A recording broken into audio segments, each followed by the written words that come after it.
Au milieu des caméras, le nouveau visage du pouvoir en Ukraine. Selon les sondages de sortie des urnes, Petro Porochenko est donné vainqueur dès le premier tour de l'élection présidentielle avec 56% des suffrages. L'objectif de ce milliardaire pro-occidental, rétablir la sécurité dans le pays.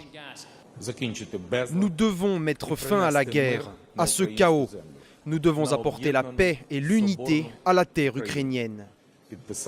Nous allons aussi mettre en œuvre tous les points de l'accord d'association avec l'Union européenne.